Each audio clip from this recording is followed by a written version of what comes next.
Now it's always like, hey mom, you're not that cool. Respectfully. That's like, I want to make sure the West is on point with the East, I right? can get behind the respectfully. Respectfully. Like, damn straight respectfully. And respectfully, I'm going to whoop that ass if you keep talking back. Respectfully. Yeah. You know? We're waiting for respectfully to show up back West. But, I haven't heard that one yet. Back east, it seems like the kids it's have like paved no the way on the offense, lingo. but so now they say what they need to say respectfully. Yeah. Yeah. So you could say I'm whatever. going to insult you respectfully. Respectfully. Yeah. Real business owner. Whatever your situation is currently is not your forever situation. That's really what real business owners is, man. Like, we don't care where you come from. Where are you going? Our goal and our job is to reduce the mistakes that you have to make or the money that you have to lose. You want to be an entrepreneur, you want to be successful, don't give up. You learn, adjust, and continue to move forward. Welcome back to the Real Business Owners Podcast with myself, Trevor Cowley, as always, Kel Goodman. What's up? Today we have a leadership expert, I would say, right? Mm-hmm. You know, we've been having the privilege to chat with her for the last, 30 minutes or so. She flew in from Orlando, 15 years in the health agency business. She's built kind of a empire for herself. Absolutely. She's with, badass. Yeah, with the Dorne, is it Dorne region? Is that what it's called, right? So Mara Dorne, welcome to the show. We appreciate you coming out. Thanks guys. Thanks for having me. It's a little cold, but thanks. Yeah, well, it's someone get her a jacket. It's southern Utah in the wintertime. So we can get a lot colder than, Orlando, Florida. That's for certain. So Wow. I didn't know that people that lived in Orlando had like even winter gear, if that was even a thing, a sweater and a turtleneck. I had to go out of state to buy it, but I Yeah, have it. yeah. I was gonna say, do they have stores that sell turtlenecks in Orlando? You know what? I can't think of anything offhand, but I'm sure. And I bought it offline, and I go to different states. But There you go. you're right. No. So you've built this mini empire. It's continuing to grow. Obviously, you have goals of expanding, growing at all times, right? And you've had to focus really on your leadership abilities and being able to train other individuals to maybe become something more than they currently are, right? You've had to go through that, right? You get introduced to an industry and you're like, okay, I want to make this work and I want to win big. What do I need to do? What do I need to change about myself in order to execute and win at a high level in this industry? If you will, first, let's talk about you. Kind of where were you at in life when somebody introduced you to the insurance game? And what were some of the initial changes that you had to make in order to get where you are today? That's a great question. Yeah. In fact, I was never supposed to be in the insurance game. So my trajectory was I was going to law school. So the economy happened, long story short, and I fell into insurance. And I kind of always laugh. I say insurance chose me. I didn't exactly choose this industry. Yeah. So being introduced to it, I was recruited. I was looking to lower my health insurance prices, and somebody recruited me and brought me into the industry. I walk into an industry that was completely different from anything that I'd ever been subjected to. And it was definitely an eye-opener. Facing a lot of adversities. I was the youngest agent, but I was also the youngest female to enter into this industry. How old were you? I was 25 years old when I started. So how many years in school had you already done, to try to become an attorney before you were like, okay, I need to switch gears with this thing? 8. I did 8 years. Yeah. I had just finished my master's degree. Wow. I was on my way to law school to do another 3. And then that's a big shift. Huge shift. It was so definitely. the sales rep that brought you into the agency was obviously good at what they do. She definitely was. Yeah. Yes. Yeah. So she sold you the dream of coming on board. And then what would just top of ramen lifestyle struggles for the first 2 years, 3 years, 5 years, 10 years? Like, what did that look like? It was scary. I walked in, I was already newly married. I had my first child. And to be really honest, we had $0 in our bank account. So we were desolate. And I walk into an industry that I had zero prior knowledge. And I was probably the worst insurance agent for the first 6 months, literally the worst. And for people that have been in sales, they know that you have this like aha moment. Yeah. And finally I had this aha moment. It clicked where I realized that you got to drop your ego at the door. If you want to do anything, you have to be open-minded. And that was it. That same year, I did, I believe, $92,000 my first year. Oh, that's awesome. So when that clicked, what were some of the adjustments that you made? Because obviously something clicked and you said, okay, I'm going to do this and I'm going to do it at a high level. right? You can't keep the same habits and patterns and, all of those things, and then all of a sudden perform at a high level. Did you get mentors? Did you start reading books? Like what were some of the changes that you had to make to become the individual that you are right now? Right. So that's the definition of insanity, right? Doing the same thing over and over with zero results. So I did have a mentor, and it was literally my last straw on this. I'm like, I'm done. If this does not work, because I would go door to door, face to face. If this doesn't work, I'm out. Like you can call it quits. I'm done. And I walk into this house immediately and I see the people. And at that time, we were not selling to anybody that was uninsurable. So I see the husband, 100% uninsurable. The wife, same thing. And I walk away with zero check in my hand. I call my mentor. I'm like, I'm done. The leads are horrible. You're horrible. This is awful. So we run through the whole thing. And I had this moment where I realized that it wasn't everybody else. It was me. It was definitely me. And when I was willing to go 100% all in, because I wasn't 100% bought that this is what I was going to do. But when I decided that this is what I'm going to do, I'm going to be 100%. I'm going to do it purposeful and have a direction. That's when everything changed for me. And that's when the trajectory started. And that's when the growth happened, when I was willing to look introspective and say, you know what, maybe it's not everybody else. Maybe it is me. I need a change. So did you have to leave maybe old friends kind of behind, or an old life behind? I guess I'm trying to get a snapshot, because there is a shift that happens when you want to become successful. There's always going to be a shift, right? Like you talked about it. Hey, if you've been in sales, you have this aha moment of like, hey, I need to take this thing seriously. This is the route that I'm going to pursue, and this is how I'm going to make my money. And then usually once you make that type of commitment, there's old things that you have to walk away from, whether it's old relationships, old habits, whatever it is. I mean, obviously you had to walk away from the fact that, I'm just kind of half committed, dipping in, dipping out, just kind of testing it. Like you had to walk away from that person that you were.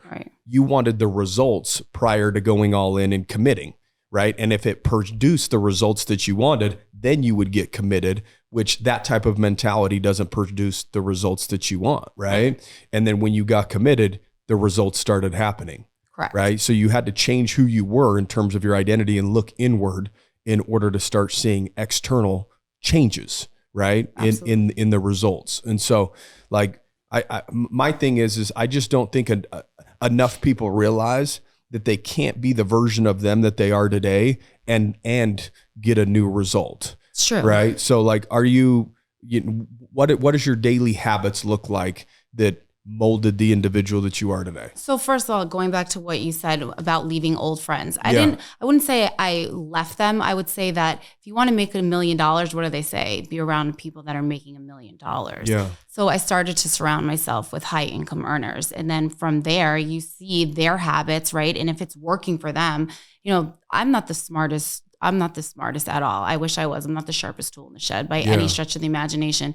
The only thing that I do is I can emulate what other people are doing and make it my own. Why wouldn't I if they're successful? So it's getting into a routine, right? So I had a routine, making sure that I was doing the same thing every day. I wake up every day. I go to the gym at 5 a.m. Making sure that I'm goal setting. That's important, right? Making sure that what I'm doing, I'm working with purpose. Making sure that the people that I surround myself we have the same mission. So you want to be around like-minded people. So when it comes to change, absolutely, I had to change my mentality that, I had to leave the law school dream. I had to leave that alone for a little bit and then realize that if I wanted to make it and really do something with this, that I had to give it 100% and then surround myself around people that also wanted the same trajectory for their life. I like that answer. That was a good answer, was it not? It was great. It was great. Yeah. Obviously you had to get really good at selling insurance, but to build an empire and the amazing life that you built for yourself, it really had to require stepping into leadership and recruiting and bringing people underneath you and giving them those tools. And at what point were you like, okay, I've got to do what my mentor's doing that brought me in. I got to start building people underneath me and giving them the game. Like what was your aha on that? Where you just like, I got to quit selling insurance. I got to get other people doing it and give them this opportunity? Well, that's just it. I never quit selling insurance. I led from the front. Yeah.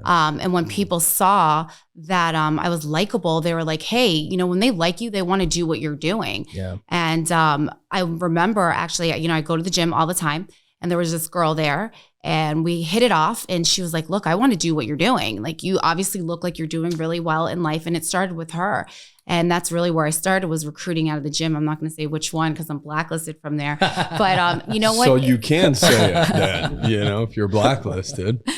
So you went to the next gym and started recruiting, and then the next one and the next. How many gym memberships do you have now? I had to build a gym in my house because I got kicked out of all of them. But that's where it started. And you know what? For her, I was able to change her entire life. Yeah. And when I saw, it wasn't so much, it had nothing to do with the income. It was the change that I was able to make in other people's lives. Yeah. And once I saw that this industry really can change your life, that was the aha moment for me, is this girl specifically. And from there, it really spiraled. And that was it. I started to build my empire, and I really wanted to bestow the same opportunity that I had as an agent. I wanted to give it to everybody else. Yeah. That's cool. What do you think the key principles are to be successful in any form of sales?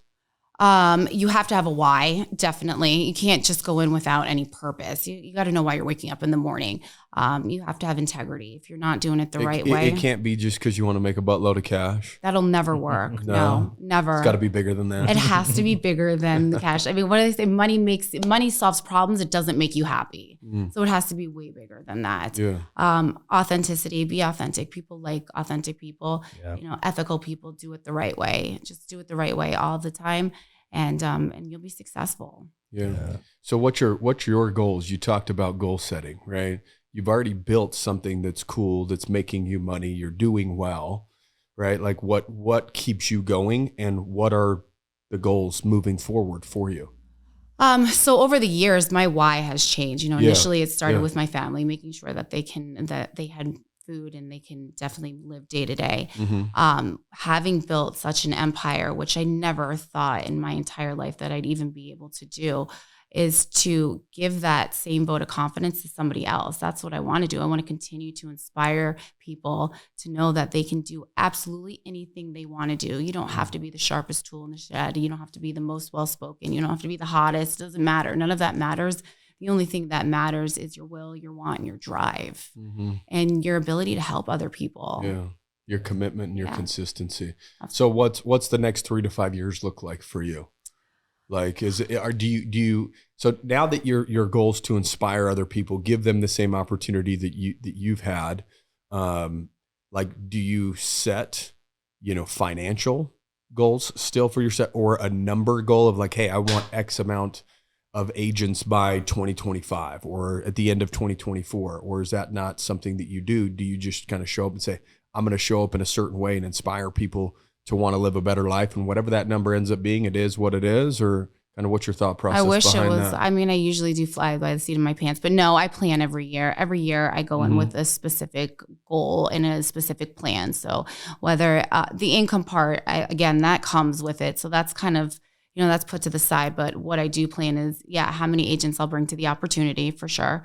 I do plan what my year is going to look like as far as growth and development, because you need to have a roadmap to get to your end goal. And then I plan ultimately, what that looks like in the future. And for me, I want to continue to grow this empire. Why not? It gives everybody else that same opportunity. It's not about the money for me anymore. But ultimately, what I'd like to do is inspire people by speaking internationally, letting people know that they can absolutely do anything they want to do in life.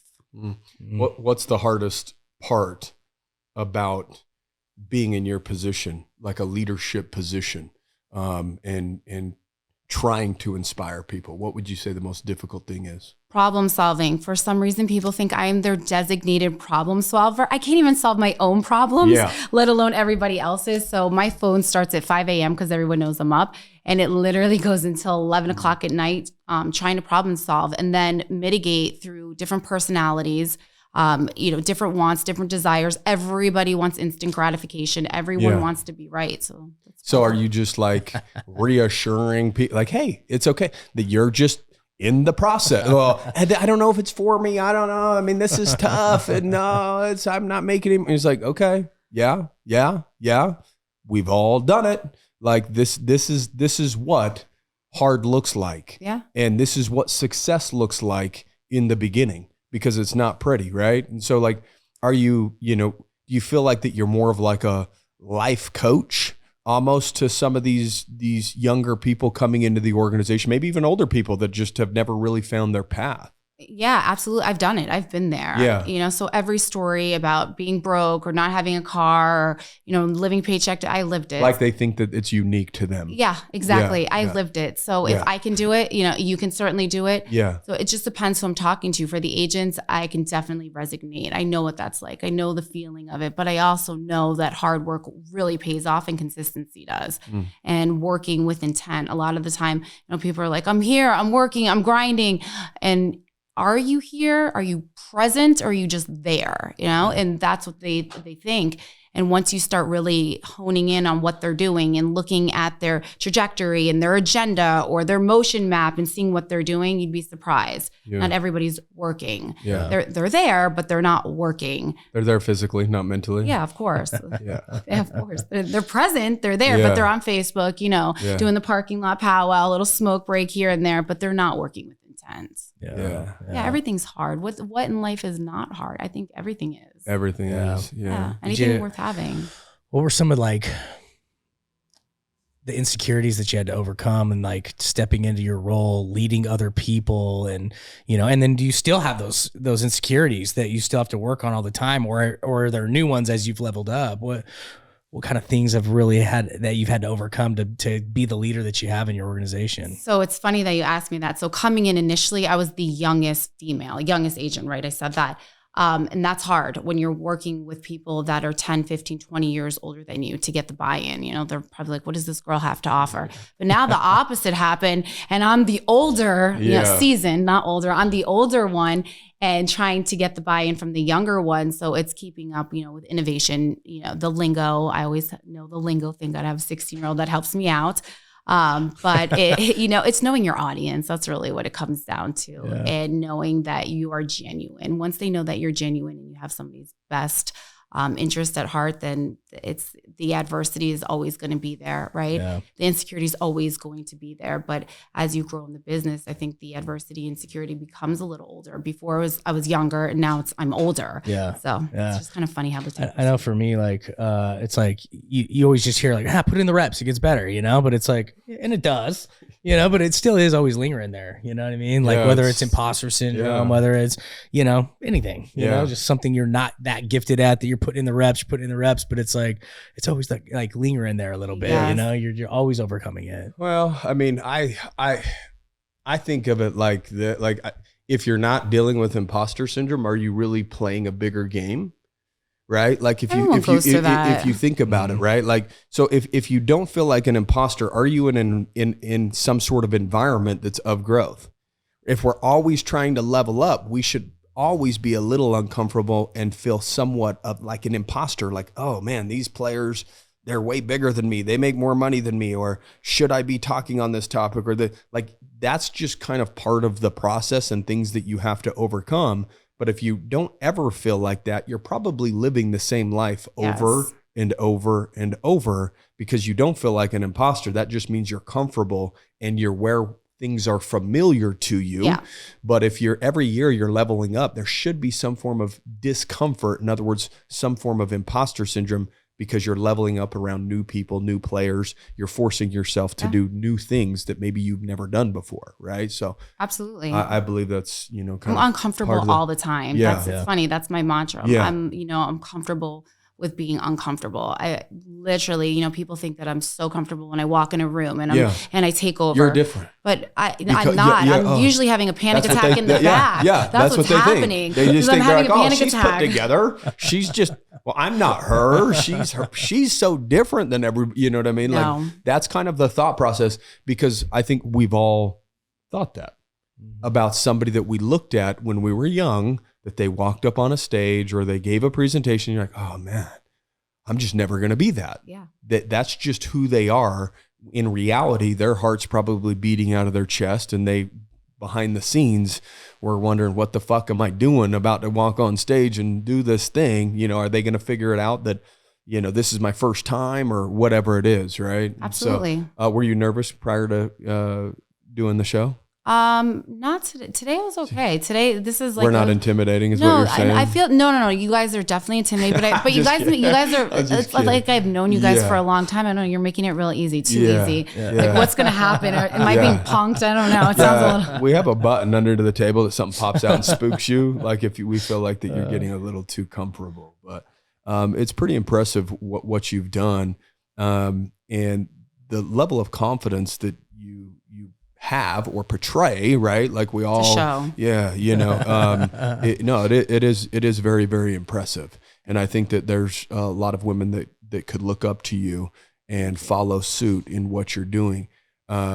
because you had to get the reps, just as we talked about. You had to be uncomfortable, just as we talked about, in order to become the individual that you are today. And so that's just part of the process. So if you've walked that road, you know, we understand what that road looks like and what it feels like, and it's just not easy.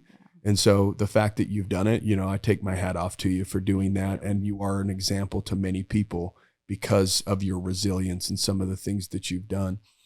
Is there some commonalities that, because I mean, you've led hundreds and hundreds of people, right? And it's like, are there some commonalities of the people that you are like, oh, they got it, or they're making it, or they do make it, that you're like, okay, those are the kind of people that, or they have this thing in common, I guess, that like it's like you can actually do something with them, or you can actually give them the path. Like, what are some of those? Like they're going to be successful. Yeah, or like some something traits, you know? Shitty upbringing. Yeah. No, I don't know about shit. Yeah, everybody has zero their options. got their back story, against right? the wall, bro. Yeah. You know, it's funny. Most people that come to the opportunity we say we're giving them a second chance. Something happened to them in life, you know, and they're there to they're either going to go big or go home. Yeah. So the ones that make it, those are the ones that are resilient. Those are the ones that had something happen to them.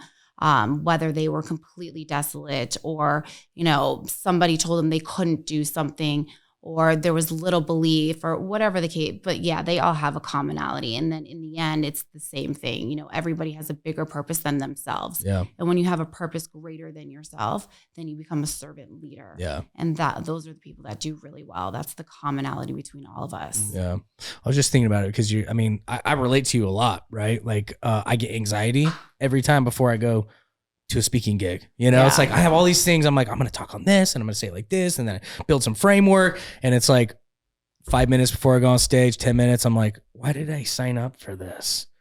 What the hell? I can't even remember everything I was going to talk about. Now I'm going on stage and I'm winging it, you know? And one of our friends, he's been on our podcast a couple times.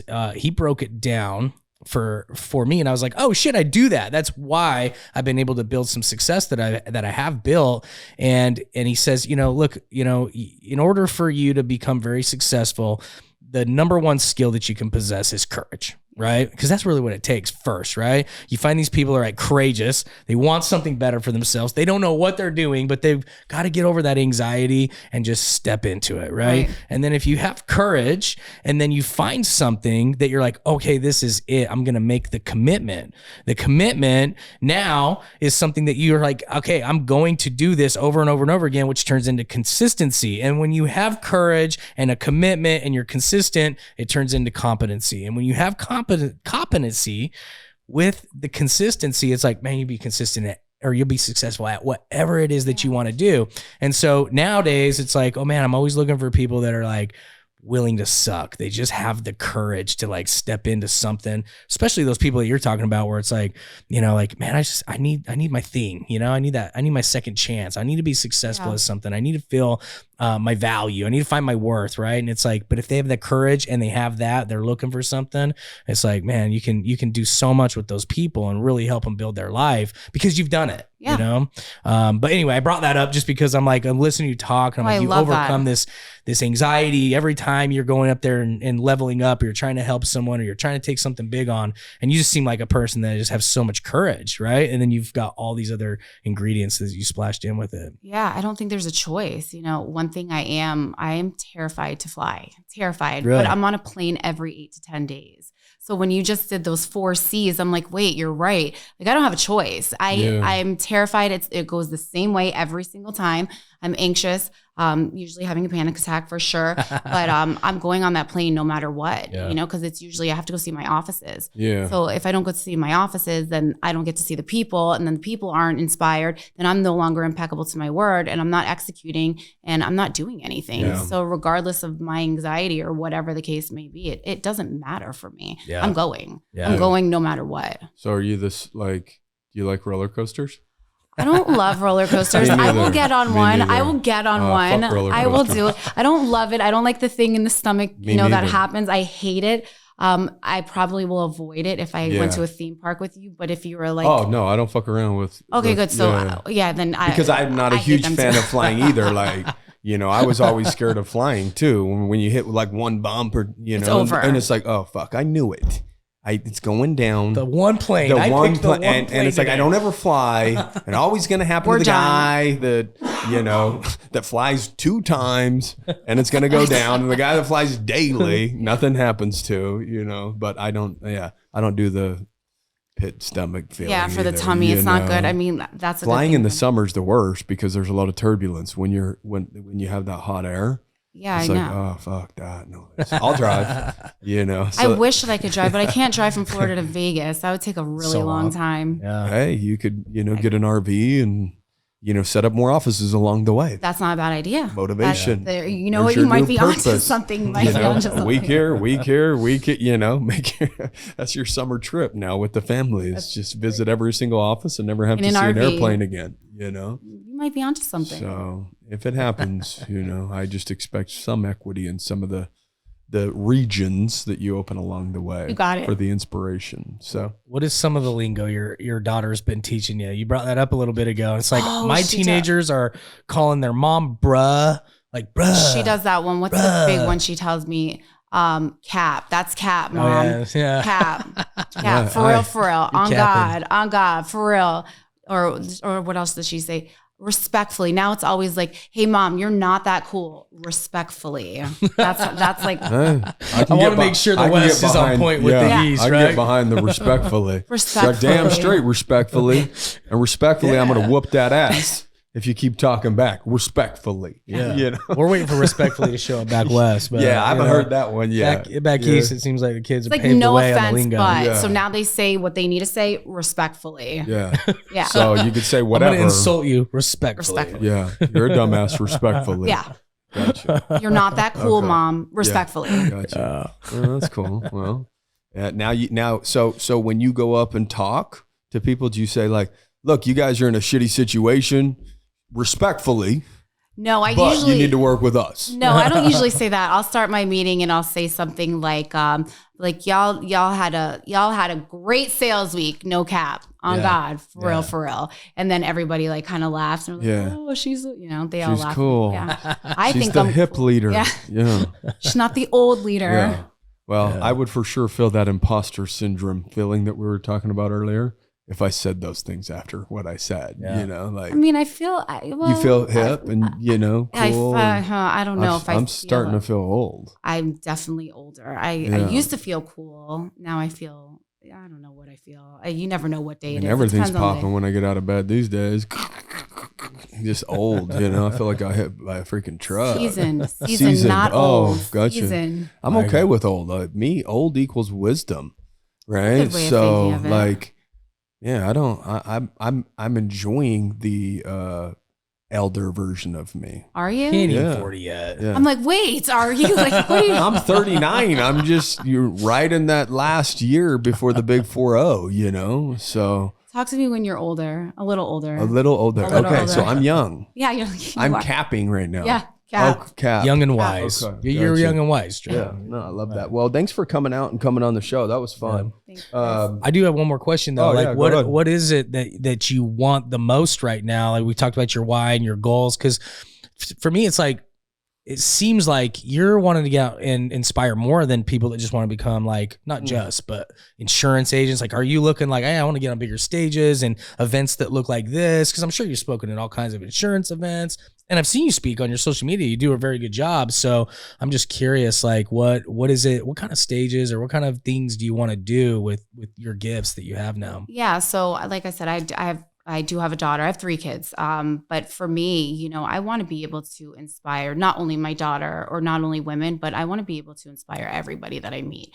and let anybody know that they can absolutely do this, and not just on a national level, but on an international level. Yeah. You know, you really can do anything you want in this life. Yeah. You So can. any industry, entrepreneurship, like Absolutely. if people want you on their stages, they should hit you up because you're Absolutely. not, you know, It's not just doing excluded. insurance. Yeah. Just know that, you know, it doesn't matter whether you're selling health insurance or knives or Mary Kay, or it doesn't matter. You know, the ambition and the drive and the message is still the same. You Yeah. can do anything you want. Yeah. Absolutely. You just have to become the individual and be committed, as you were talking That's it. about earlier. And then you could do whatever you For sure. set your mind to at that point. So how do people connect with you if they want to connect with you? So I'm on social media. You can look me up on Facebook or Instagram, Mara Dorne, and that's where you'll find me. Just Good. type in my name. MARA. Yep, like Mara, Yeah. like see you tomorrow, MARA, and then DORNE. Yeah. Okay, cool. Well, it's been a pleasure. Yeah, Thanks, it guys. has. Thank Guys, you. we hope you enjoyed today's episode. Make sure you share it with somebody that you love and that you care about. This is an individual that I believe will continue to do big, big things. No doubt. You know, she's just continuing to rise. It's just her personality and the way that she operates. And so it was a pleasure speaking with you today. Guys, keep kicking ass. Take care. We'll see you next week.